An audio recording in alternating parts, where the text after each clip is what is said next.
Welcome to Monday, August 19, and I am doing the pipeline trail today.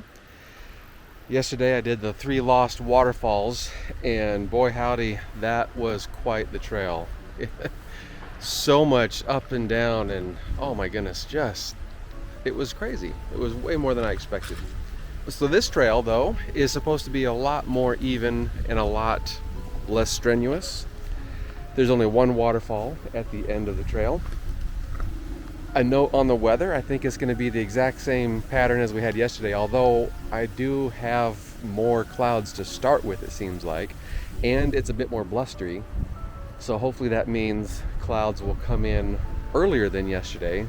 I looked at the weather report, and maybe I should just start walking. I looked at the weather report, and it was thunderstorms for the whole week for the town of Boquete. Not surprising, it's the rainy season, and this has been the pattern the whole time here, where it's bright and sunny in the morning, and then it gets cloudy, possibly rainy in the afternoon. And it did kind of sort of sprinkle yesterday. So 2 to 3 hours is what they say for this trail. I've got to lunch once again, and if I just end up sitting out here waiting for the clouds to come, maybe I'll do that. I am getting an earlier start. It's 9:41 right now, whereas yesterday I started and was on trail by about 11, somewhere in there. So I'm getting a somewhat significantly earlier start, and my hope is that I'll be able to end earlier, but you know, everything is, we'll see what happens when it happens. So here we are at the pipeline trail.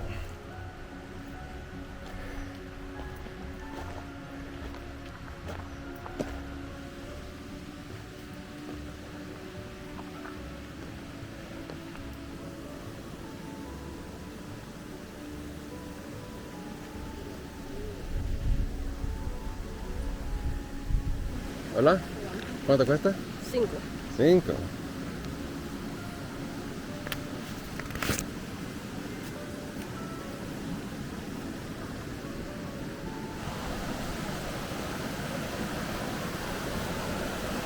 Well, it looks like I will have water, at least part of the way. I brought 3 water bottles with me today instead of just the one with my filter like I did yesterday.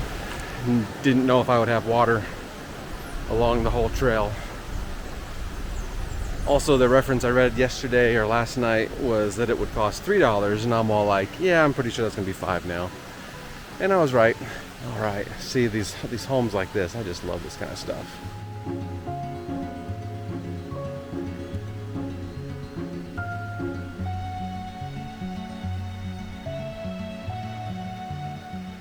There's supposed to be a 1,000-year-old tree up here as well, and just a bunch of other good stuff. This pipeline, the reason it's called Pipeline Trail, there's supposed to be an actual pipe that is at least within the vicinity of the trail. I haven't really been able to find the exact reason for the pipe. I have a feeling it supplies water to this town of Boquete, and it runs along the road all the way up here as well, but it comes on up into the mountains, and they get their water from the mountains and bring it down to supply the city. It's pretty nice here.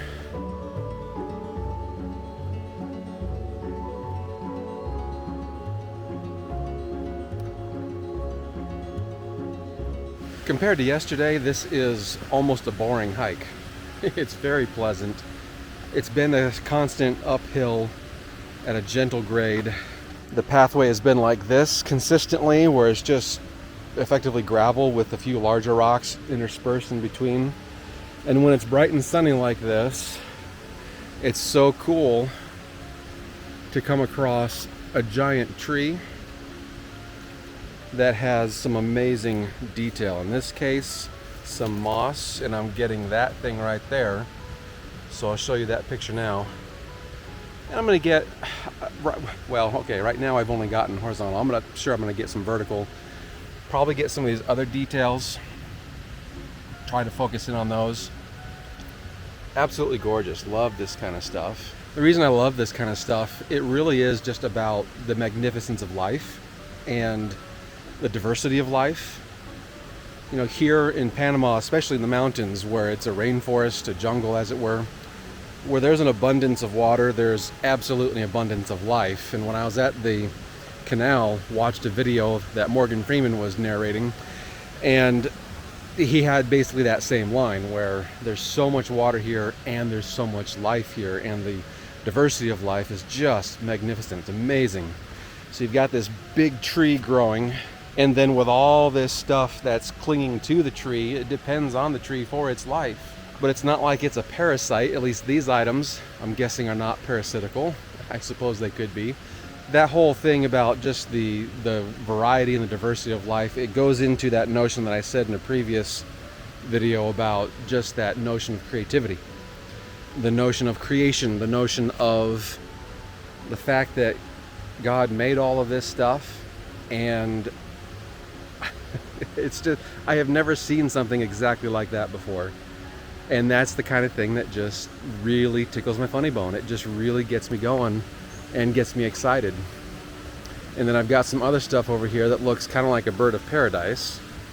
Not that I would shoot those specific ones, but there's just such a great variety here. Now, as far as wildlife too, at the other trail, the Lost Waterfalls trail, hardly saw any wildlife.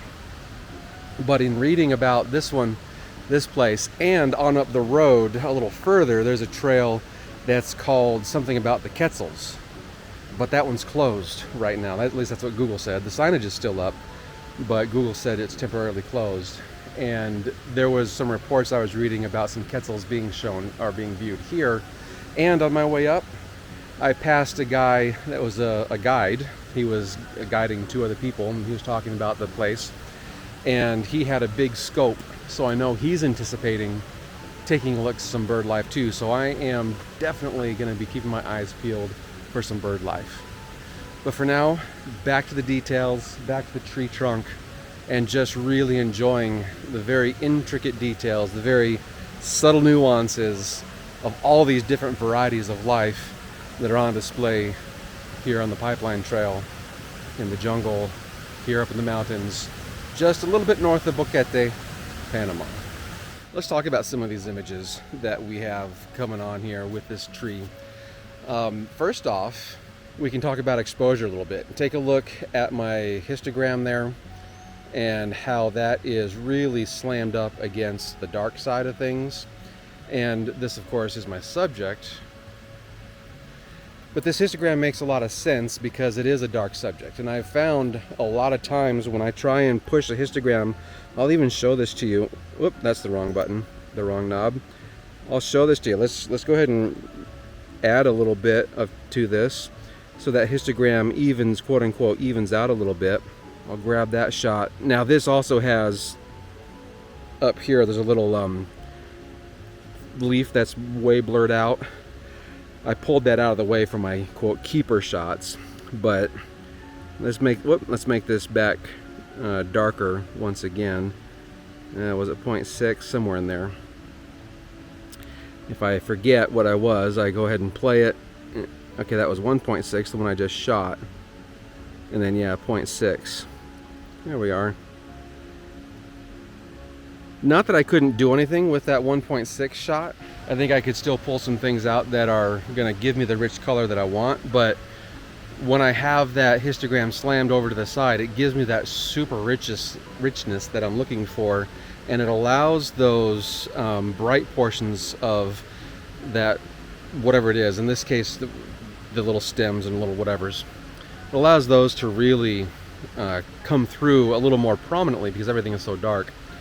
And if I needed to, you know, I can always bump that exposure just a hair. I don't anticipate I'll have to bump it too much. Of course, pulling it down I would rather do. Let's also think about composition of these things, because when I have something like this going on, you know, I'm all caught up in that idea of, oh, it's so brand new to me and it's so beautiful and it's just gorgeous. But how do I translate that into a photograph? how do I make sure I can communicate that when you see the image without the backstory, when you see the subject, when you see the composition, it's important to have that composition, which I think it was Milton Glaser that said composition is the strongest way of seeing, but I might be confusing that with someone else, like a photographer. I'll put it up here on the both the Milton Glaser comment that I'm trying to remember, and of course, if I got it wrong, who said that initial comment. Probably Edward Weston or someone like that. But anyway, we got to work on that composition. We got to find a way to make these subjects look interesting and come across in an interesting fashion. And so that's where I boil it down to the design principles. I first start off with just the idea of lines and the motion that they create, the sense of structure that they create has to be something that gives a sense of stability or a sense of chaos or whatever it is that you're trying to convey. Whatever that is you're trying to convey, make sure you convey it with the use of these design principles. And then we think about texture. That's a huge one in photography. Lots of amazing texture coming through here. We can think also about the notion of contrast, but think more not just about contrast of highlights and shadows. Think about contrast of shape, contrast of form, contrast of subject, or well, whatever, texture, and any other type of variance, any other type of difference that you can showcase that's going to provide interest, some kind of visual interest in the scene. And then lastly, there's of course framing, whether maybe there's will be two or three that come in lastly, but how you slice the edge of the frame. Make sure there's nothing that's really an eye catcher, nothing that's really annoying there, and then put it through the filter of, does it just feel right? We can look at all these principles and all the rules and all this sort of stuff, and we can follow them all, and it just doesn't do it for us. That's why I like to focus on design principles first and primarily, because if I follow a rule, I'm going to feel like I'm breaking it probably, and that's not a good thing. It feels like it's not a good thing, I should say. It feels like I've done something wrong possibly. But if I put these design principles to practice, then it's going to work really well, usually. Another thing I'm doing is definitely still using a polarizer. Let's take a look at this image where the polarizer is turned to where it doesn't have the effect that we like, and then this one where it does. Hugely important, even on a subject like this, which you kind of don't think that a polarizer might be useful. Oh, it really brings out that green. And that about sums it up. So it is all about those design principles, definitely using the right tools, getting the right technique of your shutter speed and your aperture and all that other good stuff. But once you get all that down, to make an interesting photograph, you gotta have good design, you gotta have good composition. And if you don't, then you tend to not have a good photograph. You could have the most awesome subject in the world, but if it's not interesting to look at, people just don't want to look at it. So practice those design principles, study up on those types of things, and you're gonna make yourself a better photographer.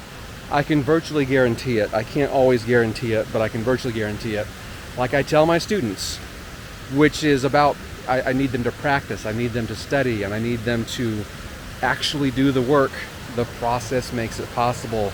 So if you were to practice it, if you were to study it, the process makes it possible. Get out there, make it happen, make some images for yourself, follow that creative process, and make it happen for yourself. And in the beginning, maybe you'll have some struggles. Guaranteed you'll have some struggles. But as you keep going, the process makes it possible. I'm going to interrupt myself here really quick and show you this guy. The guide that was with those other people came by, they passed me by as I was shooting, and he pointed out this beetle. And so I had to get a few shots of him. Okay, back to your regularly scheduled programming. Well, I'm quite a bit further up the trail, and I've gotten lots of good stuff. There's just lots of great little details to capture here. The clouds are starting to come in and out, and that's kind of nice. being that it's about noon, I sort of expected that, about 12:15 right now. But a hiker a little bit down the way, two hikers, they had a guide with them too. They notified me that there was two quetzals, and she said, near the tree.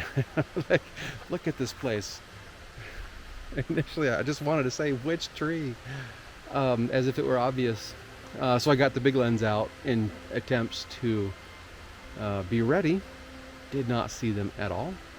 Should have paid $5 for the guy to point them out to me. But anyway, but there's these other plants. They look like some type of related to the agave plant, only in their form. I don't know exactly what they are, but they grow on the tops of larger limbs, and they're absolutely amazing. So here's a couple of pictures of those.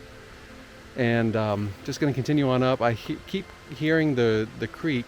Sometimes it's like, I think it's the waterfall, because this trail ends at the waterfall. So I think it's the waterfall, and then it's not. It's just another crossing or whatever. So I don't know. I just keep going until I get to the end, and then I'll eat my lunch. So let's head on up this trail a little bit further.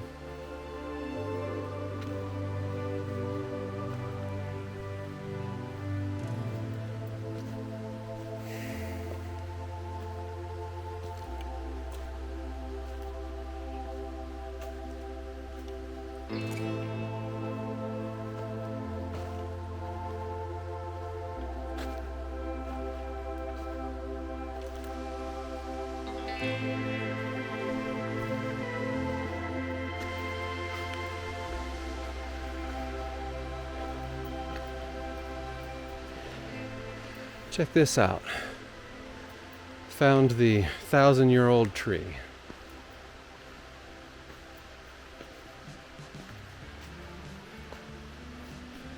And this will be the perfect place to have lunch since I have a bench right here.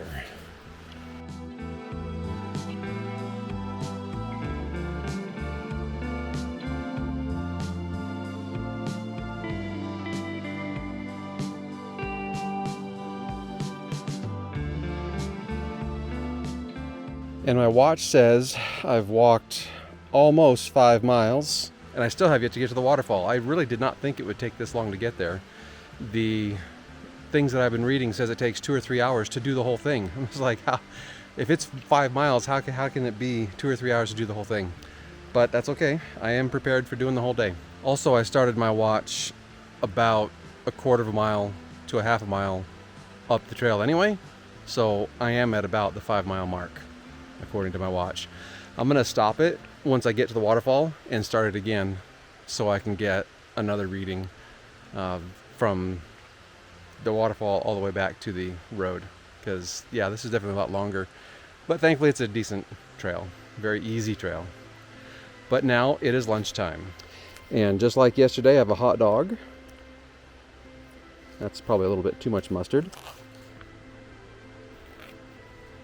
And I also brought a hot dog bun with peanut butter, and I have some jam to put in it. But for now, bon appetit, and we'll get back on the trail as soon as we're done here. There's got to be something going on with the GPS signal, because I have not moved except just walking around this little area, and it's already at 5.3 on the distance. So I started here at 4.7, now it's 5.3, and all I've done is walk within about a 20-foot radius.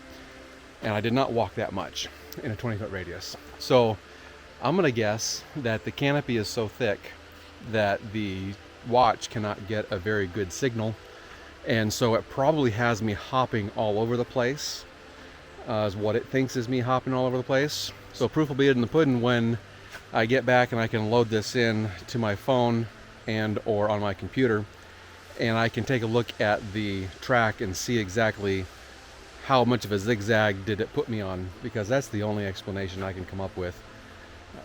Didn't think this would be 5 miles, and the fact that I'm now at 5.4 miles, just a tenth of a mile just talking with you. So it's definitely strange. This is weird. I put it on the hike mode, which it should only do it based on GPS, not based on steps. So I don't know what's going on, because as I'm gesturing and whatnot, it probably recognizes that as a step, but still. Anyway, I just saw someone return that had gone up just before me, and so I suspect I'm really close to the waterfall. So next stop, the waterfall, unless I find something awesome to shoot in between. I must be getting closer. This is the second time I have crossed the stream, and the terrain has gotten considerably more rough.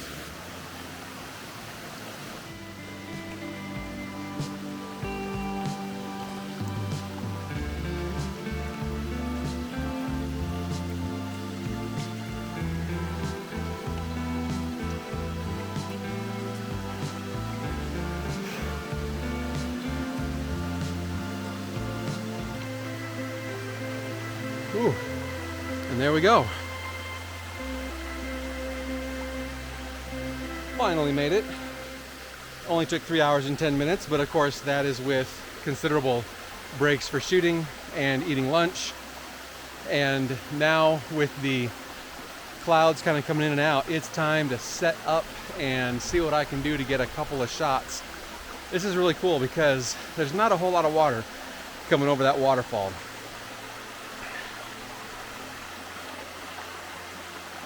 But there is quite a bit of water in total because there's quite a few different streams and rivulets and other waterfalls that are in this area. So time to get to shooting. I will probably go ahead and get my feet wet as I've crossed the stream. I've tried to keep my feet a little bit dry. I prefer that they stay dry if possible, but you know, now it's time to get wet and time to get some pictures done. So who knows how long I will be here. But I'll certainly show them to you as we wrap this up. This is looking really good. I'm really glad I came up here.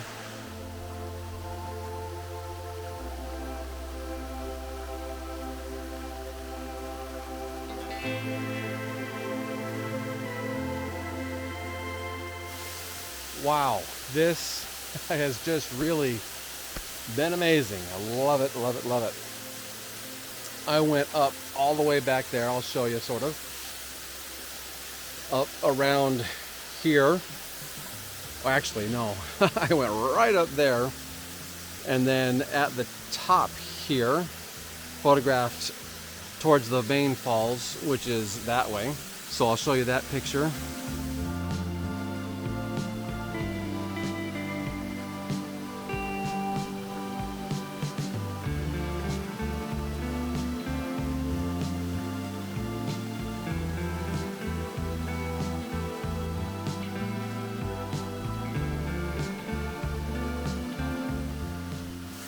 And then went on up and around. You can see where the water is falling there as well. It was raining on me.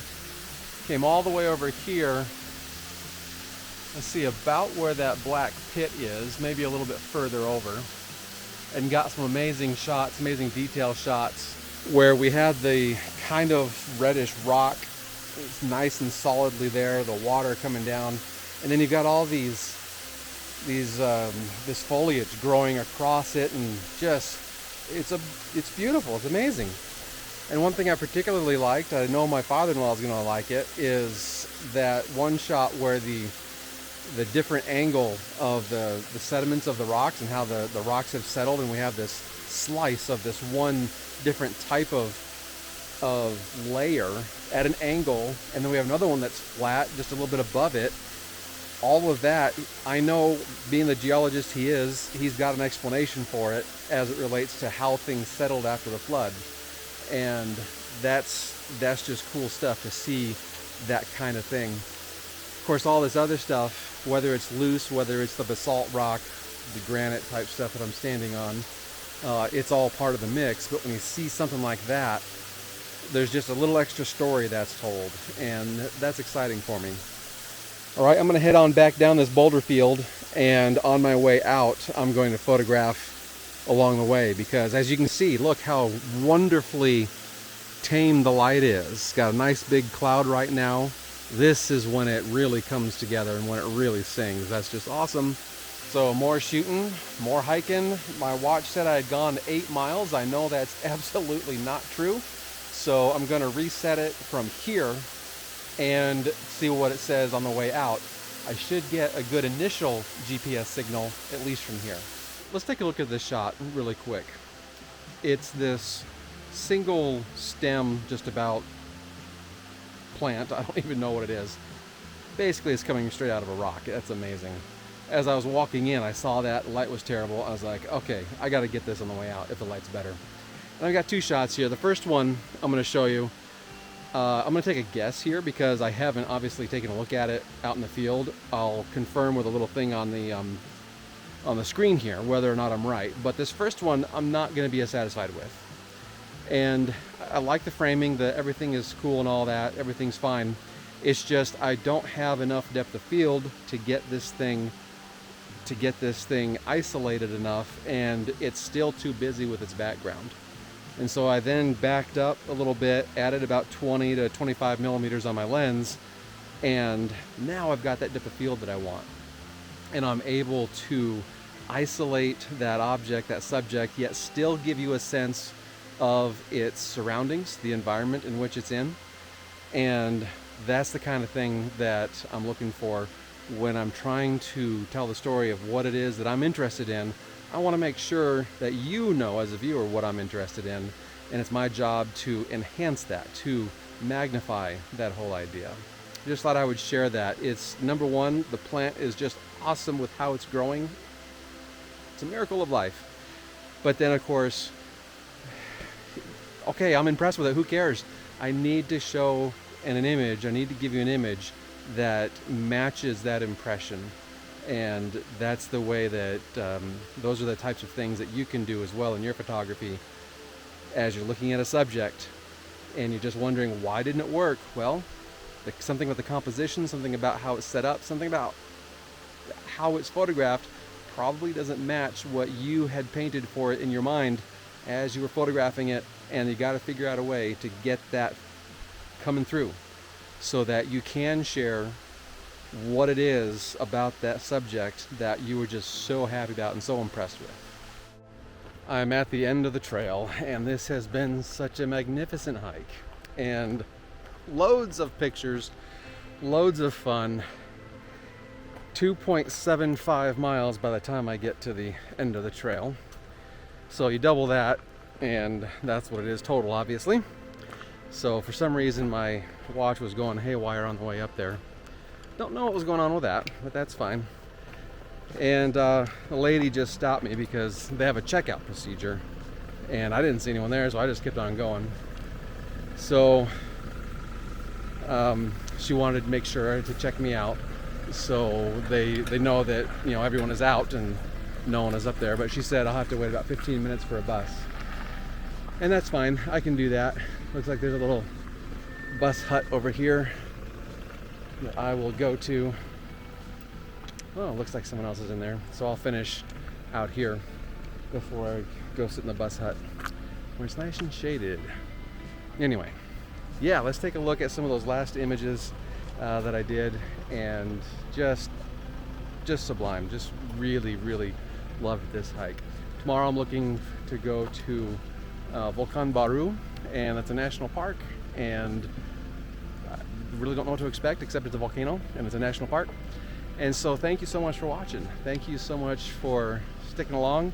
If you have made it this far, trail blazed by Mom and my wife, and you joined them as well. So thank you so much. Hit that like, hit that subscribe, and I would love to see you in the next video. Bye.